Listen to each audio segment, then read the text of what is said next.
Good afternoon, everyone. Thank you for joining us at the first press conference for the year 2022. This happens to be our first Currie Cup match for the Carling Currie Cup season. With us, we have head coach of the Chelsea Sharks Currie Cup campaign, Etienne Finn. Prior to opening the floor for questions, I'm now going to hand over to Etienne. He's going to read out the match day 23, followed by your questions. Etienne, you can go. The floor is open. Super. Thank you, Navashni. I'll start from 1 to 15 and then read the bench chart. 1 is Kwesi Mona, 2 is Dan Jooster, 3 Laurens Adriaanse, 4 Gerbrand Grobbeler, 5 Emil van Heeren, 6 Timbelani Bolli, who will be the vice captain of the side, 7 OJ Noah, 8 Mpilo Gumede, 9 Cameron Wright, 10 Jordan Chart, 11 Edwin Keiter, 12 Marius Louw, captain the side, 13 Werner Kok, 14 Yao Penkoy, 15 Anthony Formink, 16 Jason Alexander, 17 Dean Bleuler, 18 Vian Herbst, 19 Cornay Raal, 20 Josh Moon, 21 Sanele Nohamba, 22 Murray Costa, 23 Martin Sportgetter. Thank you, Etienne. The floor is open.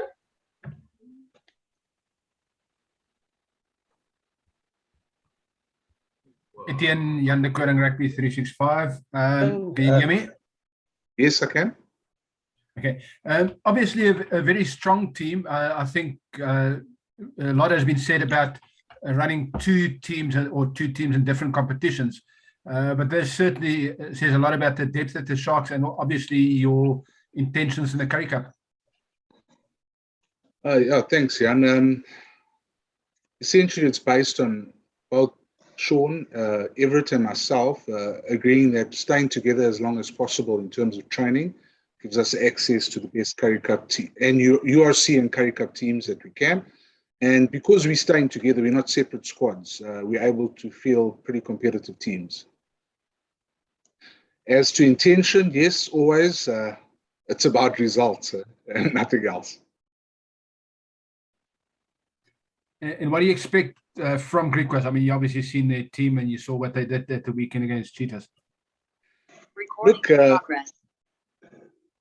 Griquas, whether you play them here at Hollywood Bets Kings Park or in Kimberley, bit of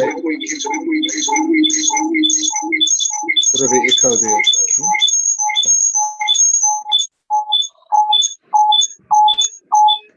Guys, please can I ask you to mute if you're not asking a question? Go for it, Etienne. So whether you play them here at Hollywood Bets Kings Park or in Kimberley, they're incredibly tough and bruising customers.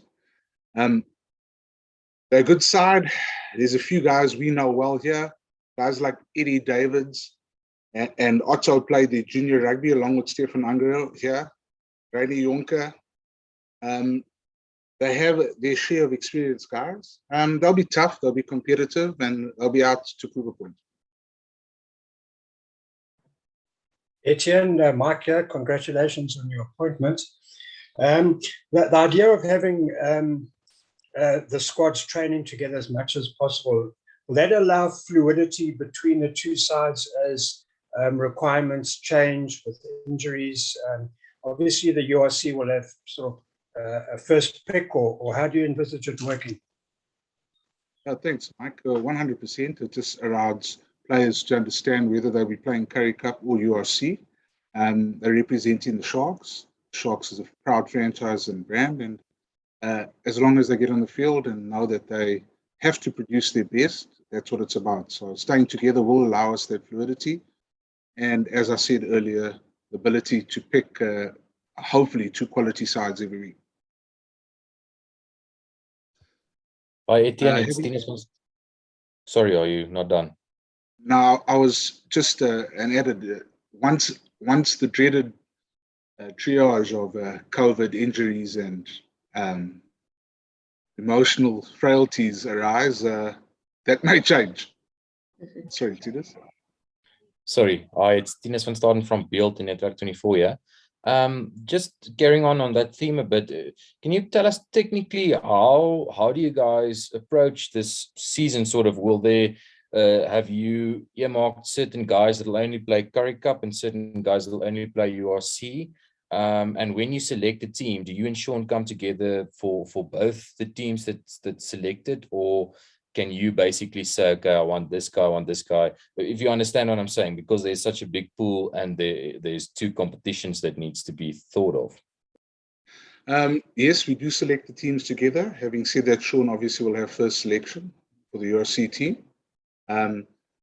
Because we're working hand in hand, sitting in the same offices, training together for the bulk of the week, it does allow us a hell of a lot more interaction there than if we were in two separate camps.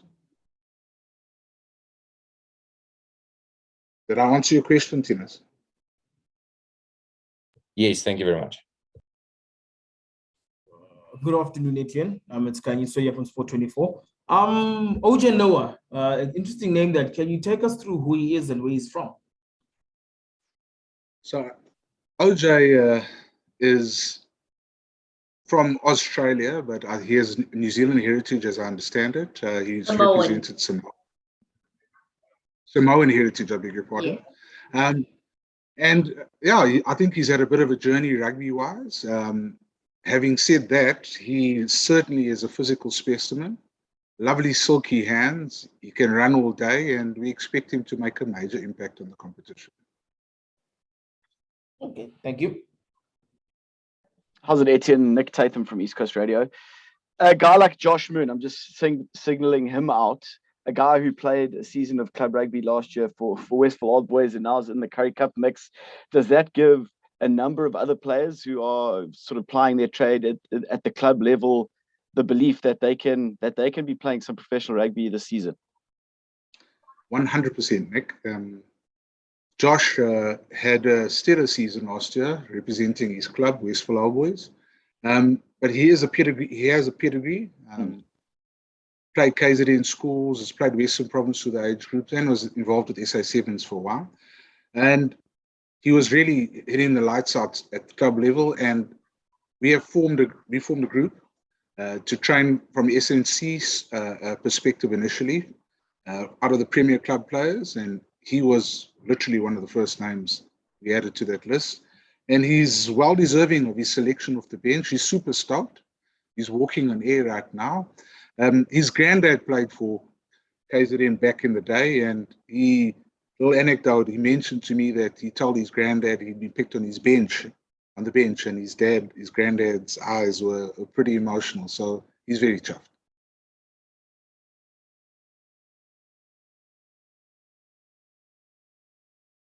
Hello?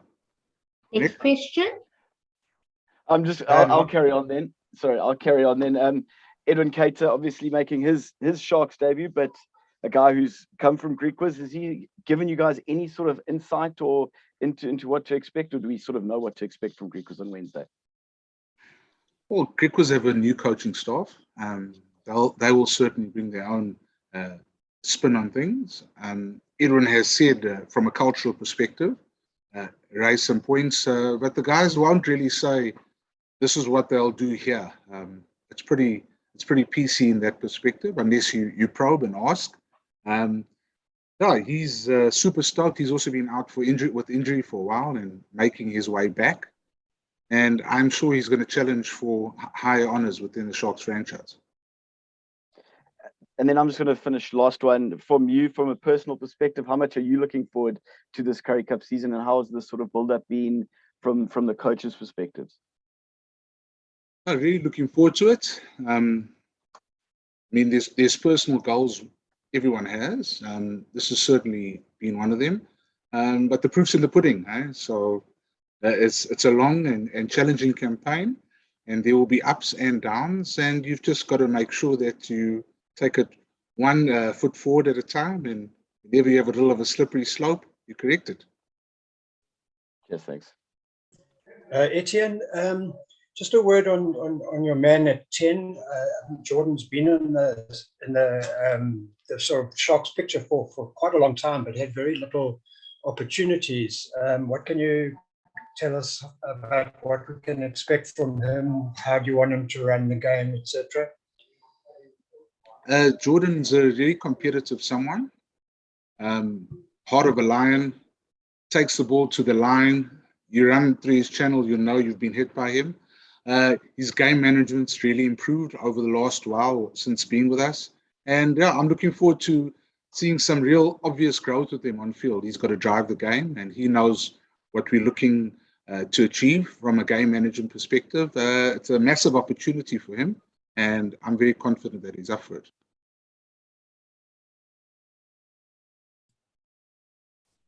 Etienne, Jan de Koning again. From a coaching perspective, I know it's probably a question that comes up so every so often, but the Currie Cup, now that there's two competitions running at the same time, the Currie Cup is said, you know, a lot of people talk about how it's been watered down, but does it still have, and do you still see it as the premier domestic competition in South Africa, and does it still have that prestige for you?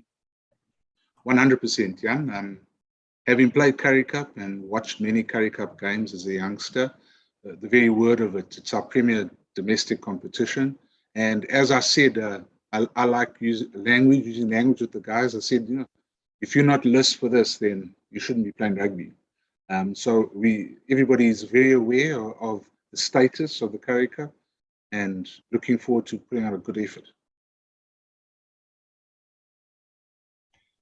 Any Etienne, further questions? Hi, Etienne, Ken Borland here. Congratulations on your appointment. Just following up on that, we often hear in a sort of environment like the Sharks, where there's a lot of depth, that it's great to have guys pushing each other for places, but usually that only happens at training because of, you know, you're only playing one competition at a time. Are you getting the feeling that because Currie Cup is happening at the same time as URC, that sort of drive, that sort of competitiveness for places has been pushed higher? Is there a bit more intensity in the guys because they now know that not only during the week can they push for places, but if they put in a really big performance on Wednesday, it obviously will be looked at for URC? Definitely, Ken. There's a bite to training. Guys know that should they represent the Sharks well at Currie Cup level and tick the boxes, so to say, the on-field boxes, they will get opportunity. And the fixtures are structured where a guy will be able to put his hand up, and whether it be Saturday or within the bye or 10-day gaps from a Currie Cup perspective, there will be ample playing opportunity both ways. Whether it be someone who needs to show that after a URC game or two that he needs to sharpen up, it is a two-way street.